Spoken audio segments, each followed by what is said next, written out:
হ্যাঁ তোমার শিক্ষা দিয়ে ছেড়ে দিল একেবারে। হ্যাঁ আমার শরীরটা অনেক খারাপ বুঝছো, অনেকদিন ধরে শরীরটা একদমই ভাল লাগতেছে না। শরীরটা কেমন ম্যাচ ম্যাচ করতেছে, মাথাটা ব্যথা করতেছে, শরীরটা জ্বর জ্বর লাগতেছে। একটু ডাক্তার কাছে নিয়ে যাবা? কবে থেকে?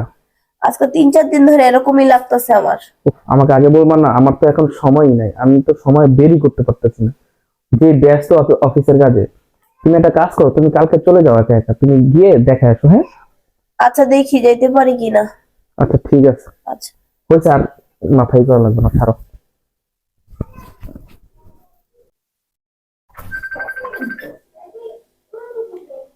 হ্যাঁ বান্ধবী শিলা, কিসে তুই অসুস্থ?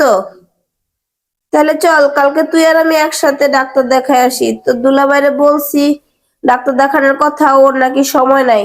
তাহলে চল দুইজনে কালকে যাই, যা ডাক্তার দেখায় আসি। হ্যাঁ শুনো, কি? চলো কালকে তোমাকে হসপিটালে নিয়ে যাই, আমি অনেক কষ্ট সময় বের করছি, একটু ফ্রি হয়েছি। তাই না? হ্যাঁ হ্যাঁ।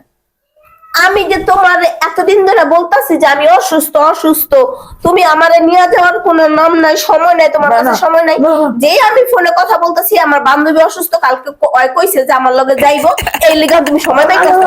তুমি ভালোই বানা জীবনে না? হ্যাঁ তোমার শিক্ষা দিয়ে ছেড়ে দিল একেবারে। হ্যাঁ